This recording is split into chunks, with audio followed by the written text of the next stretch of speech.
how's it going, Champagne Sharks? This is T. Go to @Champagne Sharks on Twitter if you want to find Twitter, or emails at champagnesharks@gmail.com. But most importantly, go to patreon.com/Champagne Sharks. Over there, you have the free and the premium episodes. So if you become a patron, you get that. You also get the newsletter. You get previews of our upcoming guests, and you get a chance to pose questions. And actually, today's guest got a shit ton of questions for us, so it made my job easier. And also, you get access to the voice and chat Discord server, and we figured out that we can use a voice server in Discord to make a call-in show. I looked up how to do it because we were trying to figure out how to do a call-in show for a while, and it turns out Discord can actually do that. So what we're going to start doing is making live stream call-in shows using Discord. So if you become a patron, you'll be able to call into the live stream. So that's another thing you get, $25 a month by becoming a patron. And without further ado, we have our guest, Felix Biederman. You can say hello and tell people who you are and where you're from. Got it.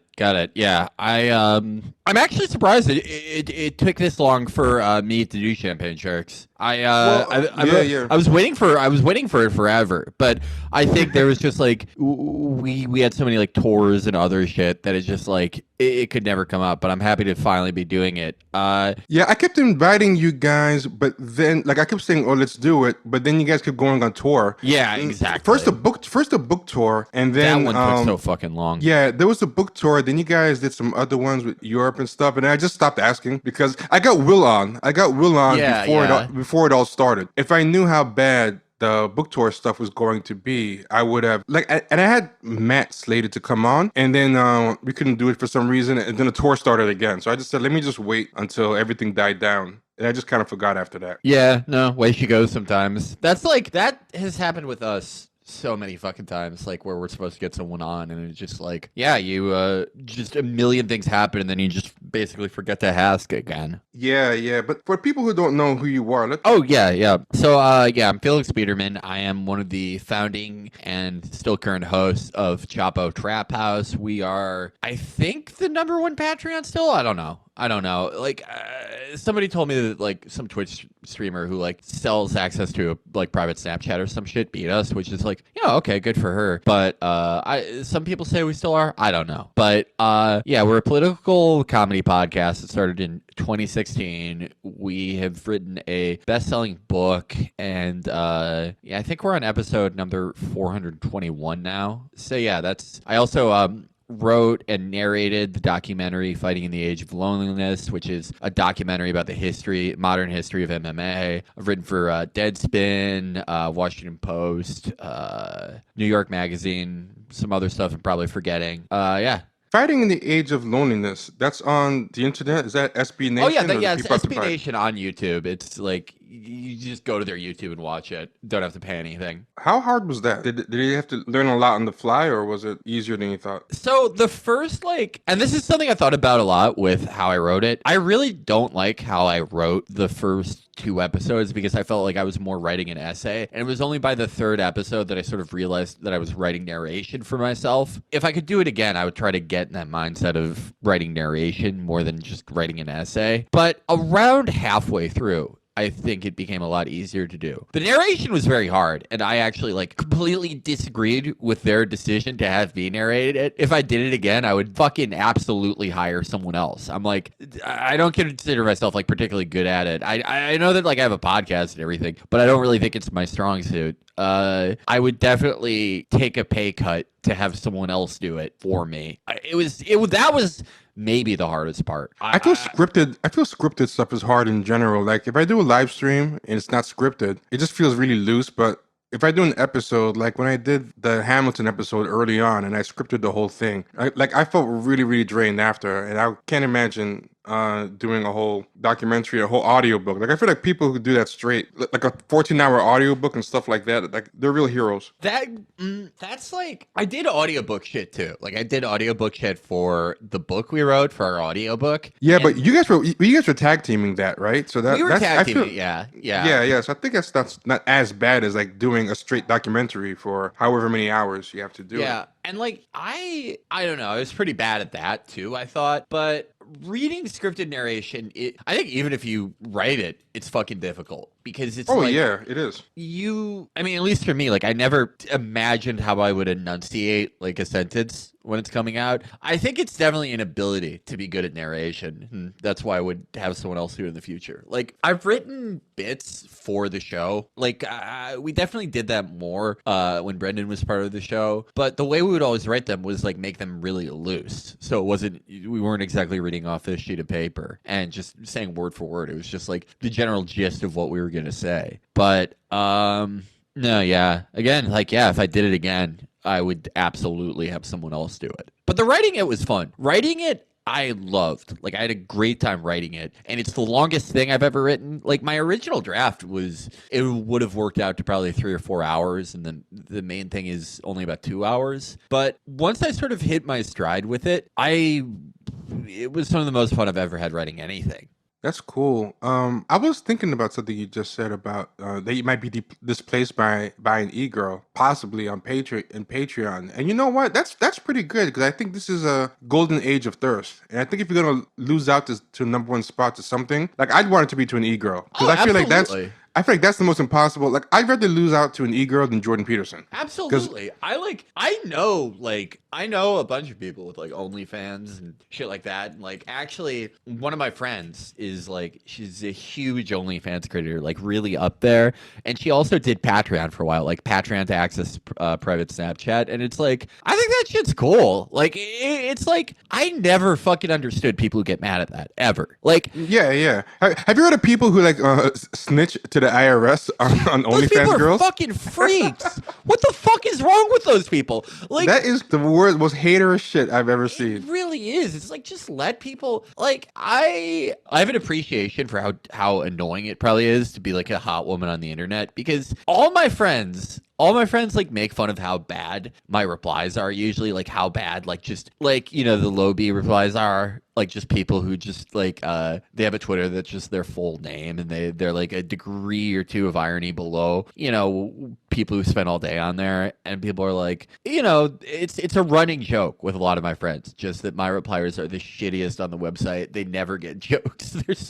Like I don't think that's true of all of them. There's sometimes some gold in there, but it does make me laugh. Oh! You're talking about your replies on Twitter? Yeah. And like, Oh man! but You know, it's on a recent episode, we actually said that about Chapo reply guys. We're like, Chapo is like really funny, but like 80% of reply guys are just people who just want to recite Chapo jargon back at you guys, and it's a weird thing to. What it reminds me of is when stand-up comedy stands have a certain type of stand that Yeah. that goes to the shows and tries to shout out the punchlines that they recognize. And it's like, why would that impress me that you just regurgitating the punchline, back at me? But That is such fucking like antisocial behavior. We've had people yell stuff out at shows that's actually funny and adds to it, but it's like definitely super situated. Like people did it a lot in Chicago, but that was like it was like a fun chaos show and everyone there was really funny. So, but usually it sucks. But like I guess my point, like I get annoyed by people who reply to me sometimes because it's just like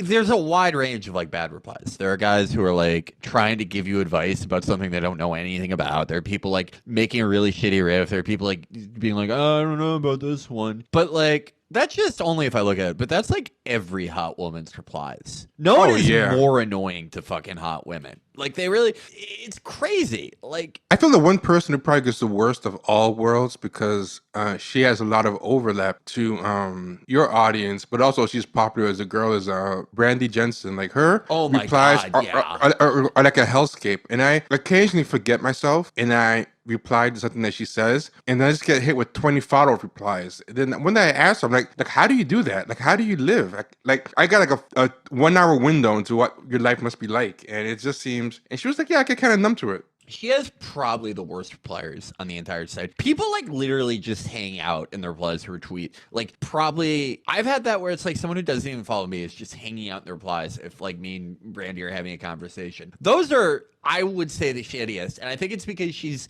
at this intersection of things. She gets the worst type of replier, which is someone who like isn't a part of New York media but is a fan of that scene, which is like psycho fucking behavior to me. So you just get the Yeah. strangest, most socially maladroit people in the world. Like people who know about like the Sean McElwee blue and gold thing and like all that shit, but just they live in like Madison, Wisconsin. They're just fans of the scene. But you know, It's that's such a weird thing to insane. be a fan of. It is a very weird thing to be a fan of, but people are. And it's kind of weird because I feel like it's like being a fan, a Xerox of a Xerox or something. Because Yes. because I don't think they really care about actual journalists that much or actual news, but they care about, you know, the people who kind of critique. It's the internet's like a weird thing. It's very meta.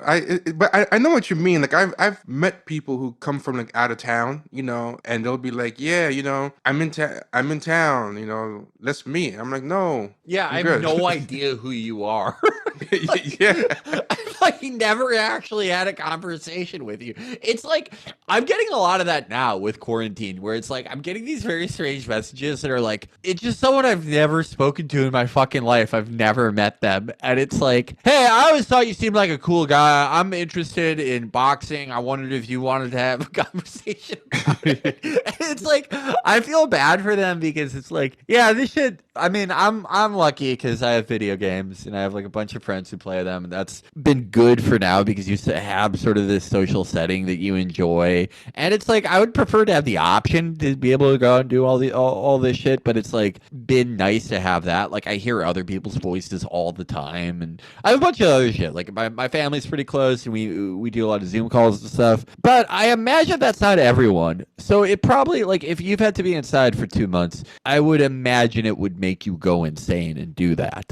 I feel like something that kind of happened that got really weird is how everything kind of became a scene in a way that I think it wasn't before. Like I think there's a lot of people who like politics and media is their hobby, whatever. But I think it's kind of become a kind of reinforcing thing where something like Chapo blew up. But as a result of that, it kind of created like I think you guys kind of created your own audience in a way. Like you guys probably had Yeah. an audience because I think the kind of people that are into that kind of stuff were originally started out kind of small, but as you guys blew up, it ended up creating more of this kind of person, but like a weirder version of this kind of person because they got into it not because hey, I just really already like this stuff. I'm just online and I like media and I'm politically curious to like, hey, this is like a place I can get laid, like weird stuff Oh, like that. Like it's, absolutely. yeah, which first off, it's not, but it's It so isn't. It's one of the yeah. least sexual things I've ever like one of the least sexual like online communities maybe ever. There's just like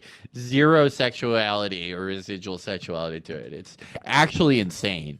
Like there's Yes, more like a Call of Duty lobby has more sexuality than this. yeah, which it makes it even weirder that a lot of people will start gravitating to it, you know, because they think it's like a cool scene. And I'm like, really? That's interesting. Like, like when I first started attending like some of the live shows, not just of yours, but of different people and stuff. And you start realizing like, wow, for a lot of people, this is actually like a scene. Like it's actually like there's like the diehard fans who just really enjoy it, and then there's people who just like you ever go to sporting events and there's somebody who just shows up because they just want to be at the event, you know, but they don't know anything Absolutely. about Yeah. boxing or they don't know anything. Like I started seeing people like that at podcasting events and media events. Like people you could tell don't even know anything about what's on the stage. They just heard it's the place to be. Like I think it was like 2017 or 18 when I first started noticing that. Like our first few shows, like 2016 and 2017, like the ones that we did at Genius and Caroline's and shit, it was like I could definitely divine who is just like, someone who spends a lot of time on the computer. And then slowly, like I saw more like couples and fucking stuff like that. And there were a lot of like very normal appearing people who were actually into it and were like active in DSA or any of this shit. But there were also people who like I could tell, yeah, they just wanted to be. I saw that a lot in California, actually. Yeah. Northern, southern, or all of it. I would say Southern. Yeah. I mean, that kind of fits into the stereotype about how they're just very conducive to scenes in general. Yeah, yeah. It is. That is something I never expected to happen. Well, it's like it's a similar thing. Like when people like call us bros and shit. I could see. I don't agree with it, but I could see that like being leveled at me. But it's like I just like I don't see how anyone doesn't scan us as just like huge fucking nerds. That's the thing that's great. Like, One of two things happens. Either people scan you as big nerds, or people scan you. No, sorry. There are two things that I think happens. The most bad faith thing that happens. People scan you as actual bros, or they scan you as nerds pretending to be bros. And from knowing you guys, I feel like there's no pretense about anything. Nobody thinks they're a bro or buys into any type of bro self-image. Like I don't think either being bros or believing themselves to be bros that are really nerds, either one is really true. I feel like you guys are pretty self-aware that you guys like what you do, and you guys are like big politics and media nerds, and just getting to do what you like. But the characterization of you guys is so interesting. Like that woman, what's her name? Is it Gwen Snyder? This lady online oh who my God, has she created rules. she's created a major headcanon. She's created the Yeah. most intense headcanon I think I've seen around you guys. Well, that was like, I usually never respond to that stuff, but it's like, that was one where it was like, it was so far out there that I believe people need to tell her to get help. Because it's like, I don't like whether someone hates you or not is not really your business all the time, especially if you're a public figure. And if people hate us or think what we do is corny or fucking whatever, like, everyone has different tastes, whatever. Everyone has different tastes in people. But what that is, where it's like, we want people to become Nazis. It's like, Yeah. it's so fucking insane. It's so fucking insane. Like, even like some of the people that hate us the most do not like spend as much time or put as much energy into something so fucking insane as that. But she's, man, she's like, I think she's just gonna be on this forever. Yeah, Because, she's very obsessed. yeah. Well, I mean, I think the thing she posted where it was like, where like our patrons fell by, I'd say we lost like 50 or 60, and she was like, in the month of April, and she was like, for the first time ever, Chapo's lost Patreons. We're doing and her this. theory This is behind it was real very shit. vivid, right? Yeah, that everyone read her thread. Not that, like, they got fired or fucking realized they could pirate it. Like, it's just that. It's so insane. But if like, I don't know. Well, I don't know. One thing with that kind of person, and one thing I feel like with white liberals in general, I don't know if she's literally a liberal, but she kind of acts like one. But there's this obsession with getting people fired and talking to the manager, like that. Yeah. And there's no real manager to talk to in your guys' case, and I think that's kind of what breaks the brains a lot of times. Someone did do that once, though. Someone wrote an article about us for like, I've one of those women's magazines that I forget the name of, in 2017, and she asked Patreon if people complain about harassment to them. Like, Oh my God. which is just a way of her to do it without fucking doing it directly, just through the guise of journalism. But So that was, basically, like, Patreon is your manager in her. yeah, but it's like, yeah, I mean, I don't know. I don't. What we do, I think, is so like, we just love talking about art, and it's like, yeah, I have a different meter for what I think is okay to do publicly. I think it's like adjusted over time. But mine's still probably further than a lot of people in this space or a lot of people in like New York media. But I don't think I do anything that's like nowadays that's like outrageously fucking offensive. Let me ask you guys. When she did that, like, how did you guys find out? Like, I doubt Patreon actually reached out to you. No, Was it in no, the article? no. Was it in the article that she mentioned that she did that? No, it was someone who worked there told me, but not as a way of like, hey, watch out for this. It was like, can you believe how psycho this is? Oh, Yeah, Well- which is well, insane behavior. One of the things that I wanted to talk about in general, right? What I really want to talk about is political space, but kind of like the world around it and how it's all going to reorient itself. And it's kind of hard to get a sense of any of this, like both the race and I think the movement around the race. Because one thing I like, well, actually, I'll ask you. I don't know. For one thing I like to think, but I don't know if it's the case or not. You might know better than me. Is I feel like it's not as centered around the personality of Bernie as, say, what Warren or Kamala or Yeah. Hillary Clinton have going on, even though I think to a lot of people, a lot of liberals, they kind of thought it was, and that if they just got rid of Bernie, everyone's going to fall in line. And I want to know your opinions about that. Like, well, first off, if there is, you think, a significant part that Bernie is to them what Hillary is to her fans, and if so, what proportion of the scene or the base do they make up? Just your thoughts in general about what's happened this year. I definitely think, I think it is significantly smaller than the amount of people of those respective movements who are just, they like the personality. Like Elizabeth Warren, we found out, is clearly just this aspirational figure for a lot of people. Kamala, same thing. Hillary, like, absolutely. With Bernie, like, I think there are some people who are just really into the guy, because that will happen with anyone. But I mean, like, if it was as lockstep as, these other candidates, well, there wouldn't be this whole thing of like, a lot of Bernie supporters aren't going to vote for Biden. It just wouldn't be an issue, because he said, he went out there, he endorsed him in the most uncertain or most certain terms he could, and it's still this fucking issue. Yeah, and people are refusing to get on board for the most part, as far as I can see. Biden has a weird base.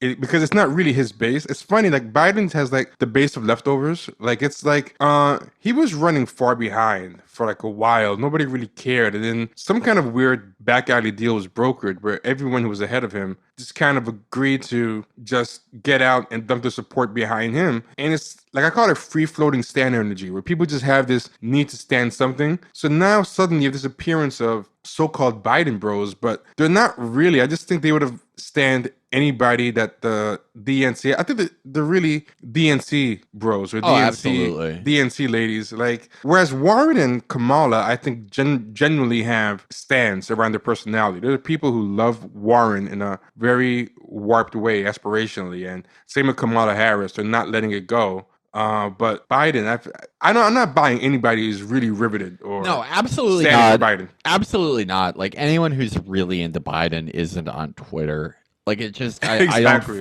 I don't fucking believe it. If anyone who's acting like a Biden stan in these like online spaces, their thing is just like spite. It's just complete spite. Yeah, it's total spite. Fuck you, we did it. We stopped Bernie. Fuck you. He's my guy now. And like, you really don't have to go back that far. You have to go back to like mid 2019. Because I feel like every few months, liberals, like online media liberals and just online liberals, they get a set of opinions that they can use to launder their other shit, where they can pretend to be a lot further left than they are. And it's usually just a completely safe position for the space they're in. And for online liberals, it was Joe Biden's bad. And that was an easy position for them to take, because another establishment candidate in Kamala sort of battered him a little bit at one of the first debates, and his campaign actually, like, his support looked actually very hollow. And it was an easy position to take, where even if they would end up supporting Biden, like even though they supported candidates who were really of ideologically the exact same stripe as Biden, because of Biden's past, because of his racism, because of how out of touch he was, it was easy for them to be like, well, yeah, I'm actually the progressive wing of the party. I'm against Joe Biden. I'm for, fucking Pete Buttigieg. And it's so funny to look back on that now, because it's like those people are all completely fucking for Biden. And not they're completely for him. They're acting like what we saw didn't happen. Yeah, and they are acting like the stuff they are doing for Biden is insane. It's so funny, because they were like, they thought they were getting one over on everyone by pretending that they were any better than Biden or his supporters.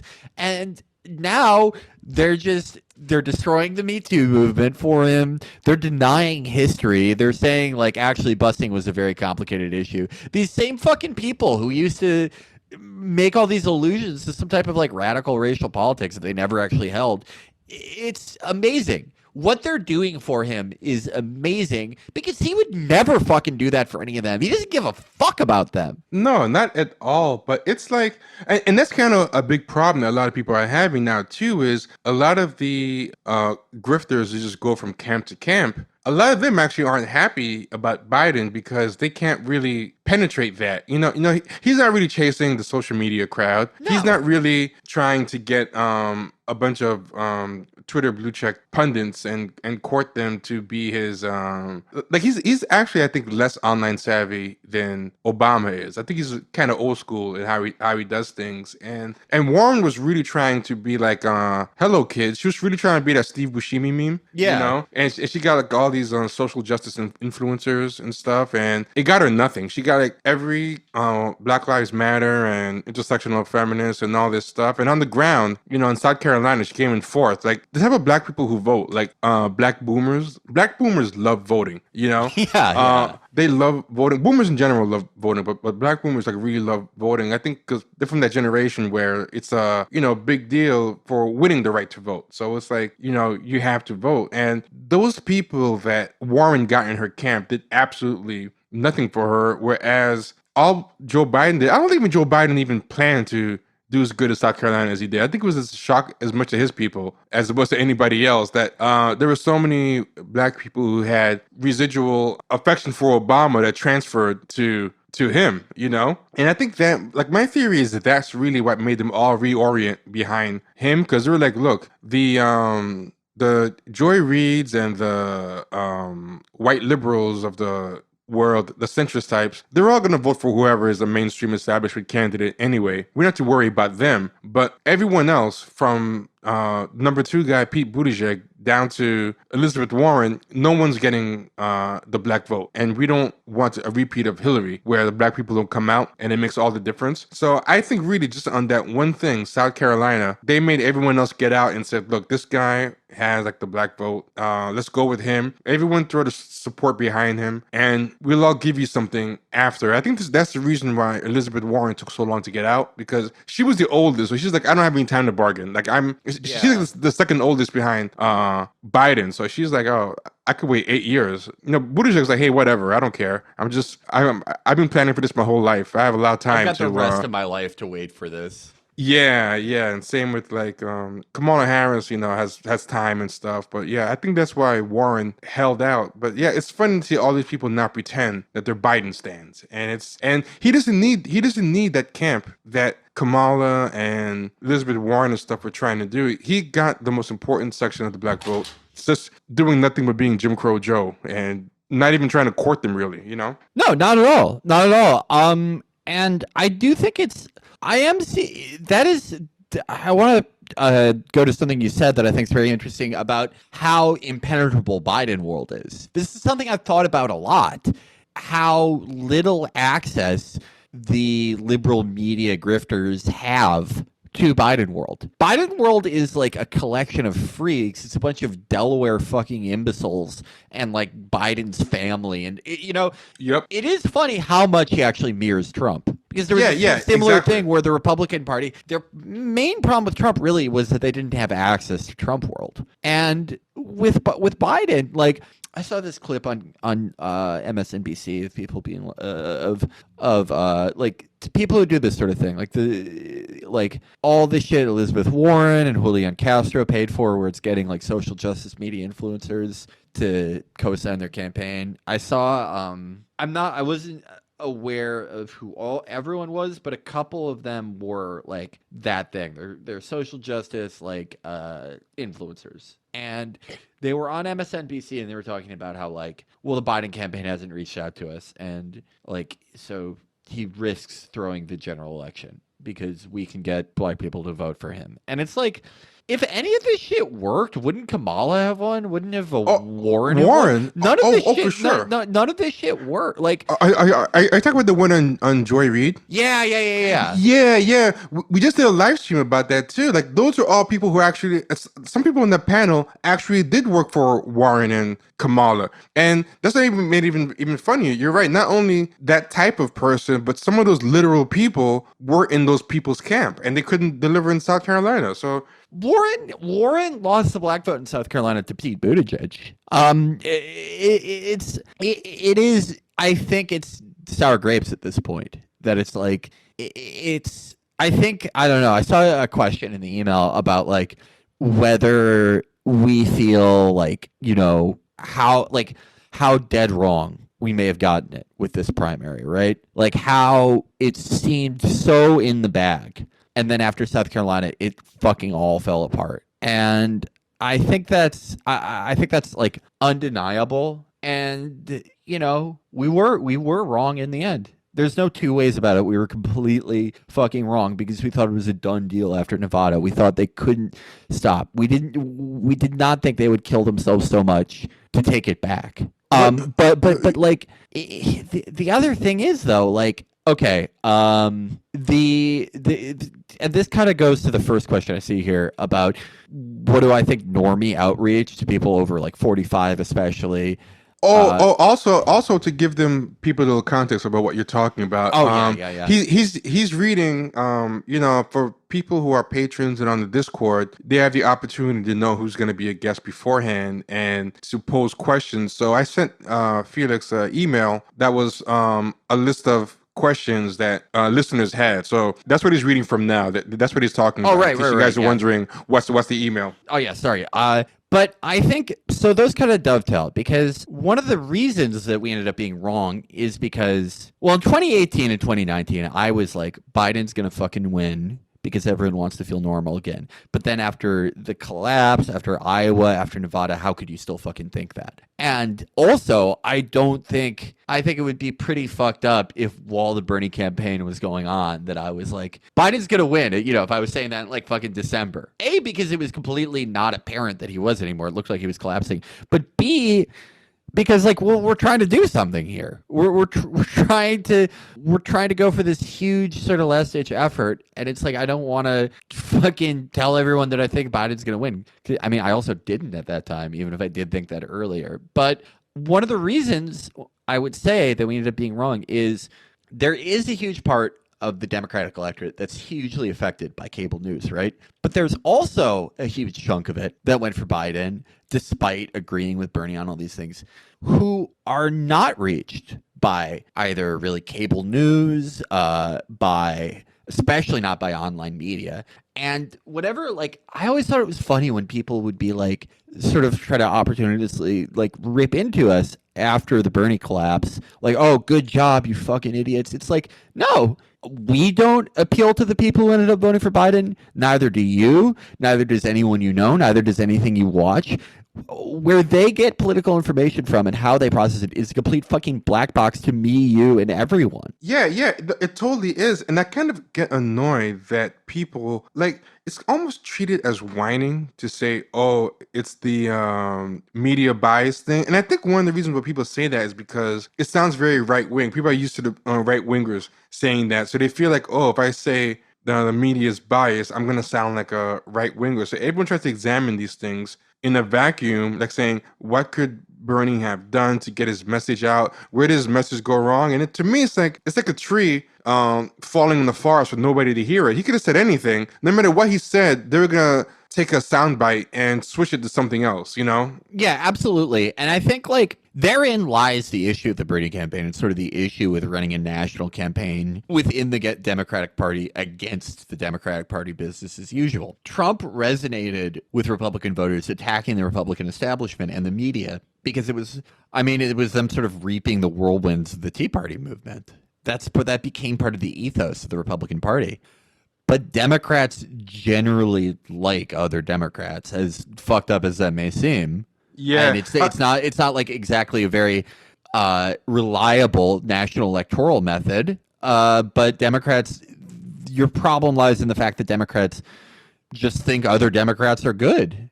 And I at first, like right after it happened, I was just so pissed about everything. I was like, Bernie should have fucking attacked the media. He should have fucking did this and that. And it's like, I don't know how well attacking the media would have worked now with Democratic voters because it wouldn't have worked because who would be depended on to report the attack on the media is the media, and they're gonna chop it up. It would be like if you and someone else had a debate, but they get the final custody of the audio. Yeah. And they're already sure they're not trustworthy. What are you gonna do? It doesn't, because I think this is a big difference between liberals, leftists, and right wingers. Is that I feel like right wingers are just naturally skeptical people in general. So like people have this idea of right wingers just being these dumb rubes that watch Fox News all day. And it's not totally wrong, but people don't realize that liberals are not that different. They just have their Fox News is split into like 5 stations. Yes. You know? Yes. But they're not much better. But the other thing is, even Fox News people, Fox News comports itself to chase its electorate. And what I mean by that is, if Fox News was to say something that wasn't radical enough or wasn't what they were doing, like for example, when that whole Never Trumper business was going on and all that stuff, Fox News wouldn't have been able to just sink Trump. Fox News couldn't just say, hey, and I kind of realized this when I listened to an audiobook this past year of the Roger Ailes biography. I think it's called Loudest Voice in the Room. Yeah. And what really struck me about it, right, is I feel like the MSNBCs and the CNNs of the world, like they get their talking points from like the DNC or whatever, and they kind of dictate what you're supposed to believe. The liberal pundits, the John Olivers of the world and all that stuff.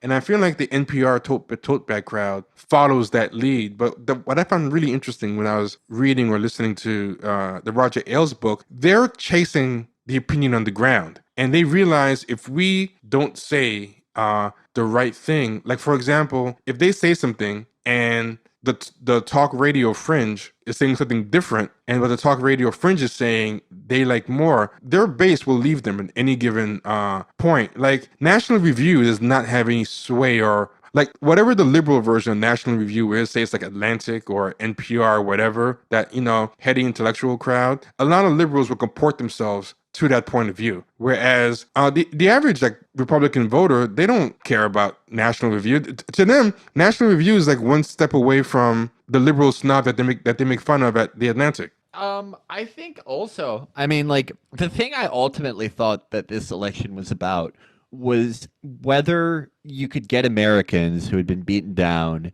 and told that their lives were worth nothing, both by Republicans and by Democrats, either directly or indirectly, to have self-respect and to believe affirmatively that they deserve dignity in their lives. And I think generally what I found out was something I've suspected for a while. I think conservatives have a lot more self-respect than liberals, and have a lot more self-respect than a lot of Democrats. I think like the things that they expect for themselves and expect to be given, they're stupid, they're awful, they're fucking racist and oftentimes world destroying, but they do believe that they deserve it for themselves. And I think Democrats, a lot of them, most of them believe in Medicare they think Medicare for all is a good idea. They think all these things are good ideas, but they don't necessarily seem to think that they deserve it. Yeah, and not, yeah, they don't think they deserve it, but they also don't even think it's a good thing because they're kind of told it's not a good thing, and they just accept it. Like there's this kind of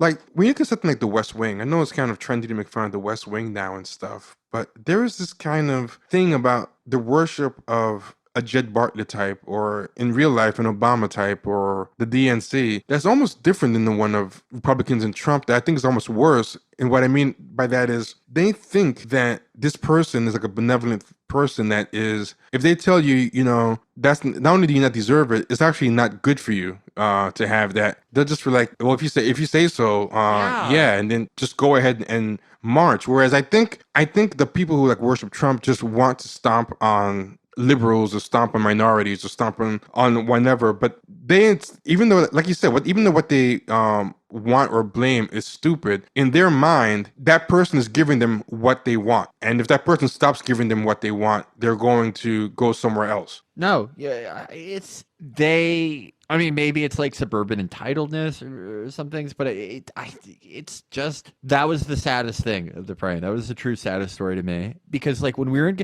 Bernie, no one fucking talks about it now, but Bernie stomped California. He fucking destroyed everyone. And you know, one of the reasons he did that was because he was the first Democrat in fucking God knows how long to go to Central Valley and places like that, to go to the middle of California where, yeah, Democrats just don't give a fuck about these people. I mean, Democrats don't give a fuck about anyone in California if you look how that state's run and the lives of people there and the fucking abject misery you see. But they went out to them and were like, you deserve human dignity. You deserve rights. You deserve a life with meaning, not on precarity. And those people in the Central Valley fucking went out and did that. And we're like, yes, we deserve these things. Yeah, we're going to take these things. Yes, yes, yes. And then like I was like, that was like the silver lining, right, on Super Tuesday. But then it was like after that, Illinoisans didn't think that, Michiganders didn't think that, and it was just fucking crushingly sad. They just wanted the primary to be fucking over, and people's affirmative desire for self-respect only went so far. And what beat it was, yeah, people being told that they don't want these things, that they're not good for them, that don't worry, Joe's going to look after you. Joe's the safe choice. You just want this to be over, right? Democrats shouldn't fight. Yeah, the amount of liberals that's just repeating the mantra, "How are we going to pay for this?" Yeah. was just amazing to me. Like, better things are impossible. That's just the liberal mantra. That's Yeah. Well, I think but yeah, I guess going back to everything originally, it's a double-edged sword for them, because I don't even think they fully know why those people fell in line for Biden so quick. And it's sort of a curse because, I mean, one of the points of a primary, and a long primary especially sometimes, is you figure out who is and who isn't like a fucking idiot on your campaign. The fact that Biden was just sort of given this for being there the longest, for sticking it out, that means we don't know how incompetent everyone on the staff is. I mean, we have a good idea. They can't seem to run a fucking video call. Nope, not at all. Yeah. And I mean, I'm not a Biden doomer. Like, I think he has actually a far better shot of winning than I said the only two candidates that could beat Biden or beat Trump are Biden and Bernie. I think Biden has a shot. But I also think if he doesn't win, it's because he was given this primary in this manner, and because whatever fucking voodoo he does to reach out to these normal, glum Americans that worked in the primary, I don't know if he can replicate it nationally. Yeah, a big problem I think Biden's going to have is, first, he's rapidly deteriorating, like Yes. in real time. Like right now, he's like room temperature yogurt. He's just like, hour by hour, he's visibly getting worse. The level to which, and I guess in a weird way, COVID's been kind of a gift to them because there's a expectation of less visibility anyway. The level to which they've kept him out of the spotlight is insane to me. And if, God forbid, if Bernie was candidate and he was out of the spotlight like this, the liberals would be going crazy, Yes. But everyone's acting like, oh, it's normal to hibernate for 7 days, That's what you're supposed to do, and then pop up for a disastrous media appearance, and then disappear again. Like that's perfectly fine. That's why he should be doing. Like they're like that dog meme with the fire, and Yeah.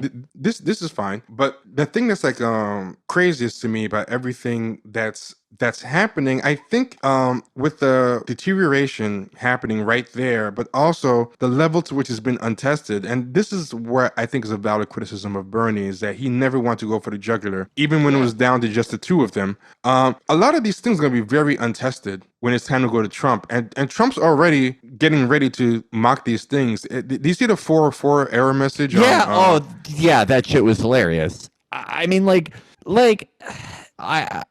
so it was easier to say that I thought Biden was going to beat Trump because it's sort of the perfect ending for all this, like the perfect capstone on this in 2018. He has experienced significant mental decline since then. I don't know how much Americans give a shit. I mean, you could say that. I mean, you could kind of say Trump's like senile and an idiot, but Biden is clearly has fucking dementia. Clearly. I think America cares, but not for the right reasons. I think they think Trump's dementia or decline is cool because it leads to like incredible dunks and I don't give a fuck maverick attitude. Whereas Biden's one just looks like befuddled. I feel like Trump is losing it in a way that just makes him cooler than meme, and like Trump's put downs are just really good. There's no way to deny it. He's really good at the art of the put down.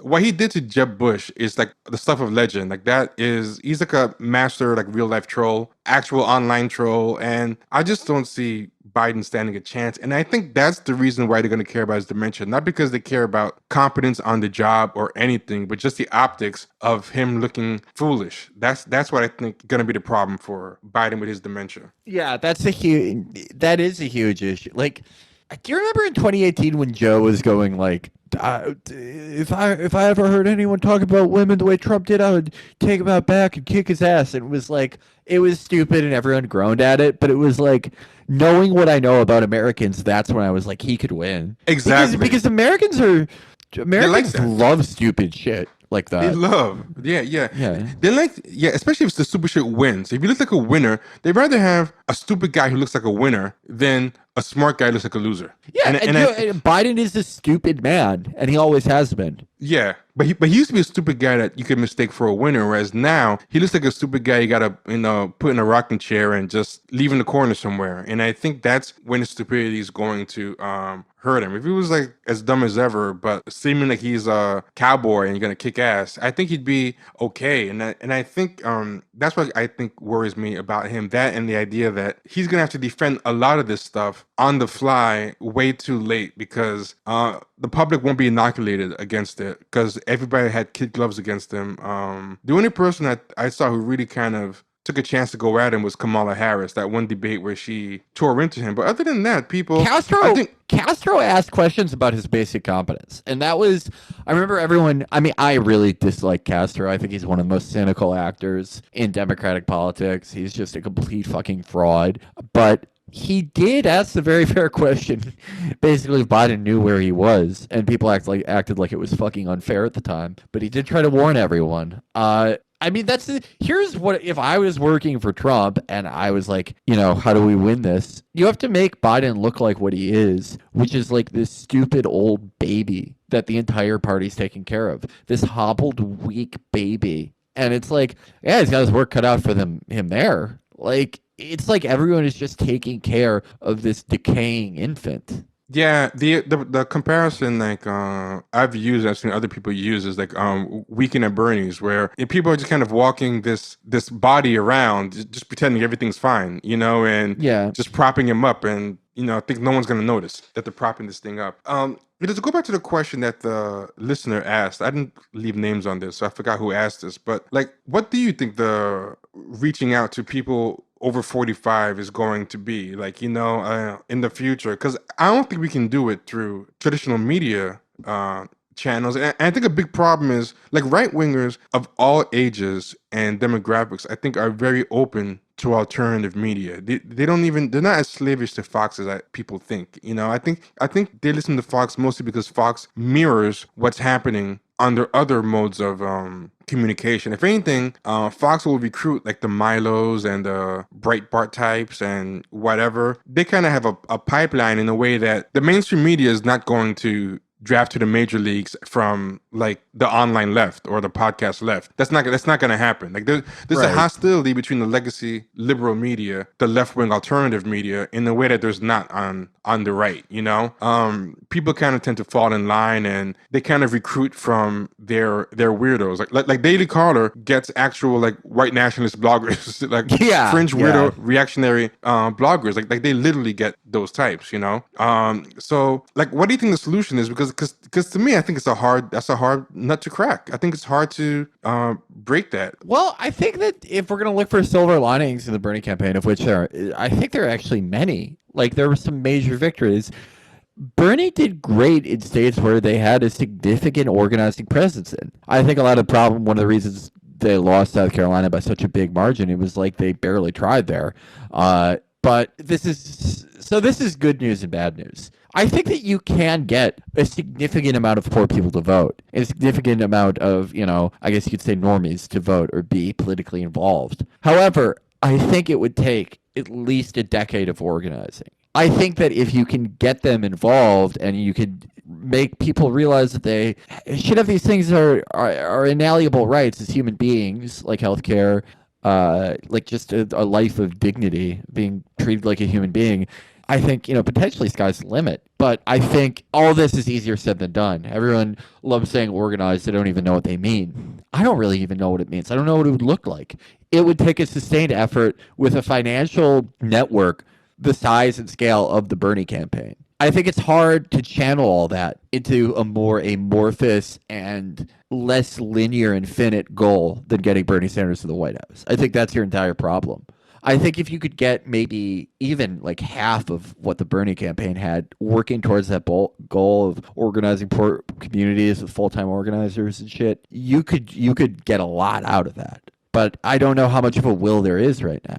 I also think in general, people aren't used to thinking, in American politics in general, of the idea of a 10, 20, 30 year ground game. I don't think we're really Yeah. built like that. We're not built like that as a, like Barry Goldwater, whether he planned to or not, basically ended up being the start of a decades long ground game that led to Ronald Reagan and, a good run for the Republicans. But if you read like Perlstein's book, like I'm not saying Goldwater did it with this goal. He was trying to win, but that machine that he had just got to brass tacks and tried to do a ground game and tried to build a lot of local politics and change things on the ground level. And I think now we're at a very shoot for the top mindset. Like I think a lot of people don't even know who their local politician are, or there's a lot of people who think posting's going to do it. Like there are literally people who think just posting is going to make change, but the idea of going to their local DSA meeting or community board meeting or that stuff is foreign to them. Yeah, no, absolutely. So I think that's going to be a tough thing. No, well, I mean, the unfortunate thing is that now, like the online left space, it dovetails with everyone's desire, every young person's desire to have a career from micro celebrity. That's a big thing about it too, for real. That's a huge problem. I mean, I don't even know how many people are just posting because they like it or posting because they don't want to have a job, which I get it, I was terrified. I was terrified of like working a career I didn't like my entire life, and now I get to do this. It's great. It's like the best thing that's ever happened to me. But it's also like I think when everyone wants that, you get like a less serious. It's weird. It's both like people are like less serious and want this less, but the posts are worse. Like the posts are really shitty because everyone is just like writing an algorithm. You get the worst of both big worlds. Part of it. Yeah. It's like how many times, like if somebody makes a horrible tweet, and there's already 50 people in there saying delete this or putting the same drill tweet. I'm trying to think, what is the mind that says, you know what? I think my 51st tweet saying the same thing is going to really have an effect. Or it's going to be noticed. Like, it's like that thread doesn't even need you at this point. Like, why do you feel compelled to just do the same algorithmic tweet that 50 people have done in this person's mentions? It's not even clever. It's like, I think it's almost like the behavior of like, have you ever like watched like footage of like the New York Stock Exchange or like the Chicago like commodities exchange, like on days where there's like a big market crash or rally? That's what it feels like to me, because it's like it looks like complete chaos, but everyone is going down there kind of with their own plan that works in concert with everyone else's. They're just exploiting market dynamics. Maybe if I'm like midway down on this tweet, I'll get screenshotted by a mid-sized account and it will go viral because, they said something like, I can't believe this website's free. And I'm one of like 20 replies saying the identical thing. And maybe I get followed by like a mid-tier account and then like blah, blah, blah. It's like, that's a good point. When BuzzFeed or some other place does their coverage of the thing, and it's very common for them now to put like 20 tweets into the story. Yeah, their tweet might become one of those 20 tweets that's in the like remember Storify, that site that yeah. A lot of mainstream media now is basically Storify. They're basically paying journalists to do Storify stories. They're just like they're getting 20 good tweets and then writing a narrative around tweets. That's like a real brand of journalism now, and it's crazy. But I think a lot of people tweet in service to that. Like they hope to get featured in one of those articles. Yeah, Storify is probably one of those places like Favestar that just like produced zero revenue and just like didn't renew its domain in like 2013. But they should get royalties for inventing this fucking business model. Like BuzzFeed should pay them. For real, yeah, and not just BuzzFeed, but even like supposedly serious places, because at least BuzzFeed CNN does this. Yeah, exactly. At least BuzzFeed is supposed to be like the Poochie of journalism. Like, at least it makes a little bit more sense for them to do it. But the actual like Washington Post will be doing, CNN will be doing stories like this. Washington Post had someone they hired to work the Black Twitter beat, and he made a Black Twitter column, and that was like ridiculous. It lasted like 3 weeks because everyone on Black Twitter just like mocked it. He became like an actual meme, because first off, no one on Black Twitter even knew who this guy was, and he had this huge flat top from like the 80s, and he looked like one of those. You ever see those old like '90s cartoons where the black character had like a flat top, but it was like no fade, and it was like Yeah. the black kid from Captain Planet and the black kid from the Burger King Happy Meal thing. Like he had that kind of haircut, you know. Like, and people were like, "Yo, who is this guy?" Nobody even knows who he is. But I'm telling you, if they try that again now, I bet it would work. Oh, absolutely. Yeah, it is dated like 4 or 5 years too early. No, yeah. It's another case of being too ahead of the time. Yeah. Yeah, exactly. Like they were just so ahead of the decline. Like they were almost prescient with it. Yeah, but it'll totally work now. Yeah, that storify business model. That like I wouldn't be surprised if CNN just starts doing a live stream just of a Twitter timeline. You know, it will just start airing that for like an hour or something. Yeah. Or it does almost seem like day trading, like for early 20s, like lefties. It's the same type of thing. The other problem is, though, I don't know how you get rid of that. Micro celebrity is the most alluring thing to a young person because the career prospects of a young person are so fucking grim. I mean, there we go. That's our double-edged. It's a sort of chicken and egg thing. How do you get these posts to be less shitty and the online left better? Well, you have to make a better country where people are entitled to rights as workers, or even just like working a fucking lower middle class job in the office. How do you do that? Well, you have to have a more serious left in America. Well, how do you do that? You have to reform the. I mean.